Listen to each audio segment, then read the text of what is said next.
प्रिय स्टूडेंट्स, सूरदास के पदों का हमने अध्ययन किया, उनकी व्याख्या की। इसी क्रम में मैं प्रोफेसर मदनलाल खत्री आगे बढ़ाते हुए सूरदास के अन्य पदों को पढ़ने का, उनकी व्याख्या करने का प्रयास करता हूँ। छाड़ी मत हरि विमुखन कौशल। सूरदास कह रहे हैं कि हे मन, तू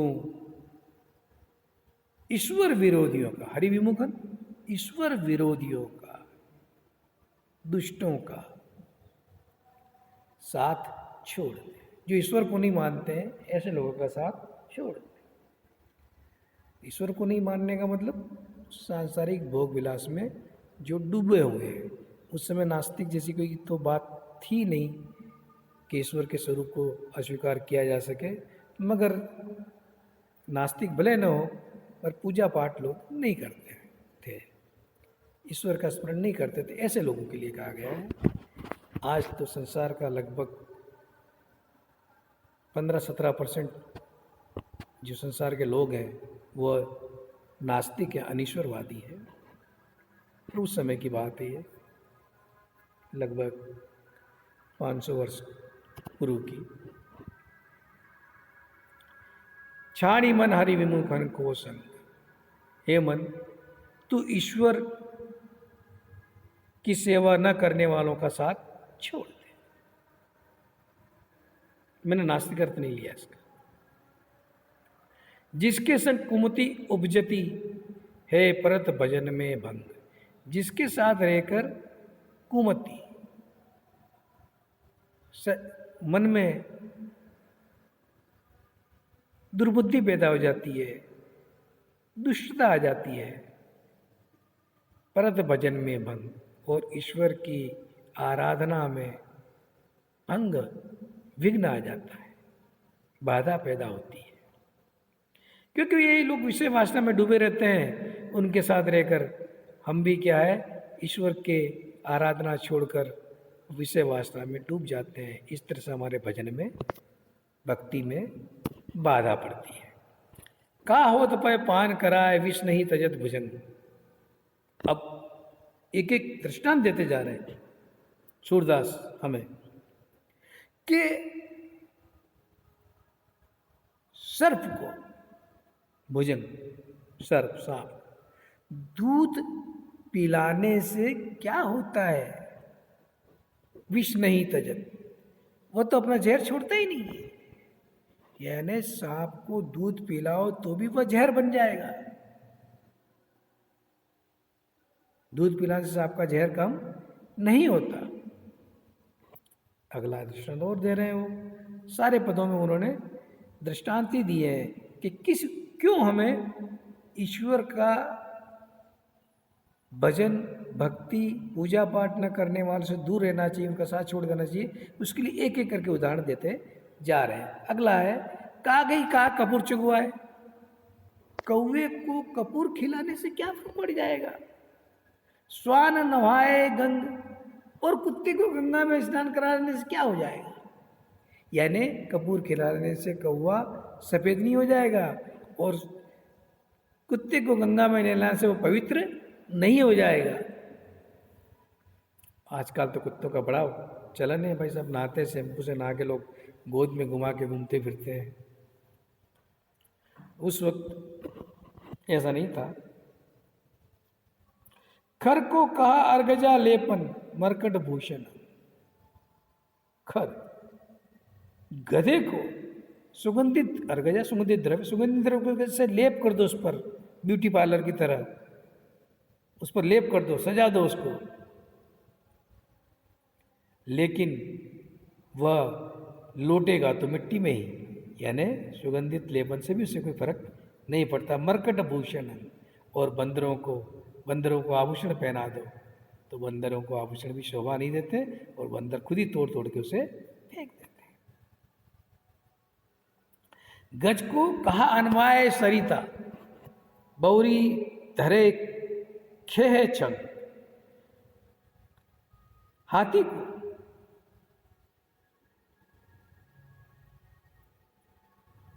गंगा में सरिता में, हाथी को नदी में नहलाने से क्या फर्क पड़ता है? बहुरी धरे खे छंग, वह तो अपने शरीर पर वापस क्या करता है? मिट्टी डाल देता है। हाथी वापस अपने शरीर पे मिट्टी डाल देता है। इसलिए हाथी कीचड़ वाले तालाबों में और ऐसे जगह ज़्यादा रहते हैं। उसकी वजह यह है कि हाथी गर्मी को सहन नहीं कर पाते और अपने ऊपर वो क्या है, कीचड़ का लेप कर देते हैं, जिससे वो उनका शरीर ठंडा रहे। तो यही बात कह रही है कि हाथी को नदी में नहलाने से, साफ सुथरा रखने से कोई फर्क नहीं पड़ता, वो अपने ऊपर वापस धूल डाल देता है।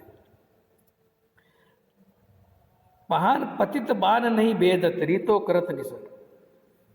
पत्थर पे गिरा हुआ जो बाण है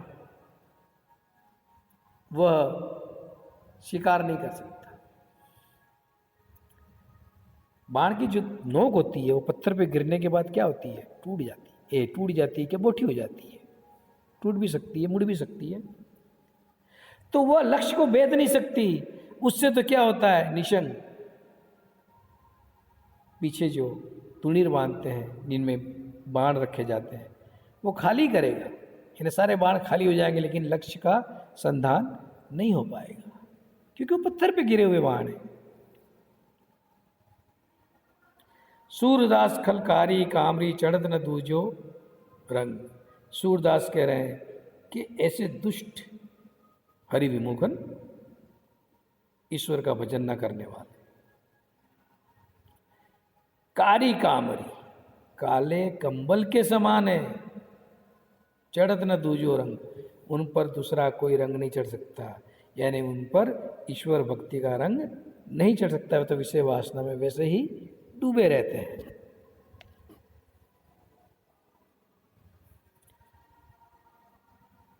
अगला पद है सूरदास का। किस तरह से ये ईश्वर विपत्ति में ब्राह्मण धर्म वर्णन किया गया है, किस तरह ईश्वर विपत्ति में पड़े हुए लोगों की रक्षा करता है। अब के राख लेहूँ भगवान, हो अनाथ बैठो द्रुम डरिया, पारदी सादे बान। हे प्रभु, इस बार मेरी रक्षा कर। एक कबूतर कह रहा है जो पेड़ की शाखा पर बैठा हुआ है, ईश्वर को ध्यान ला रहा है। क्यों ला रहा है?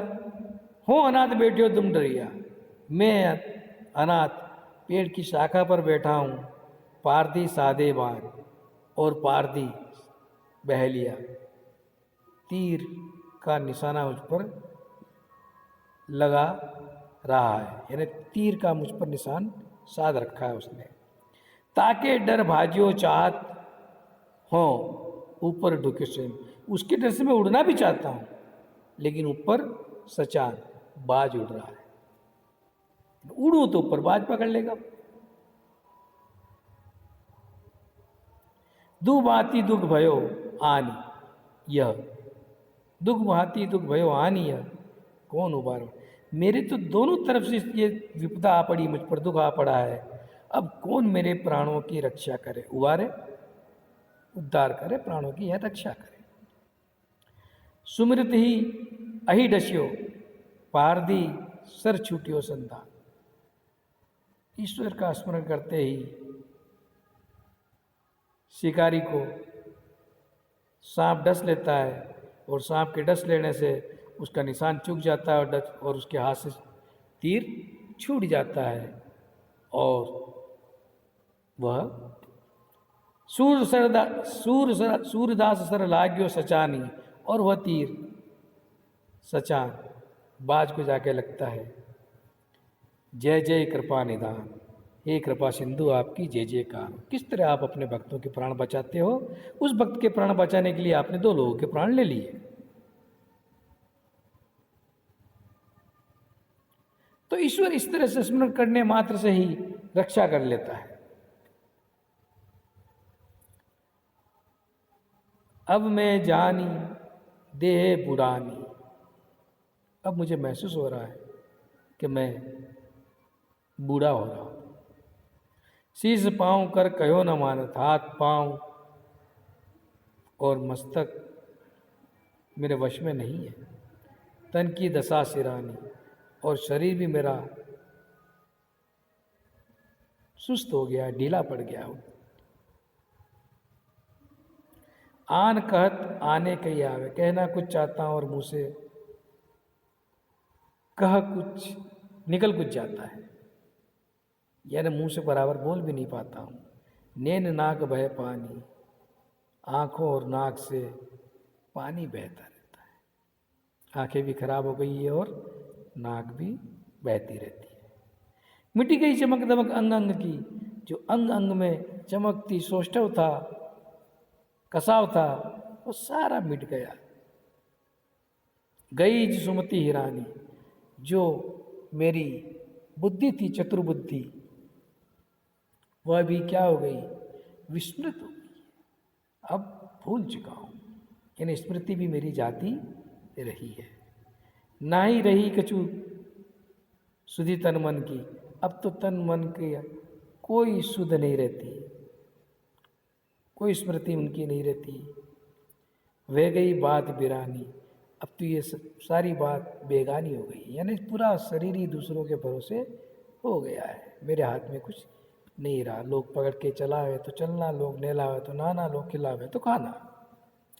सूरदास प्रभु होत बिलोचनी, भजिले सारंग पानी। सूरदास कह रहे हैं कि अब तो इस शरीर से, हे जीव, अब तो हे मन, इस शरीर से अब तो प्राण जाने वाले हैं, बिलोचनी छूटने वाले हैं, छुटकारा होने वाला है।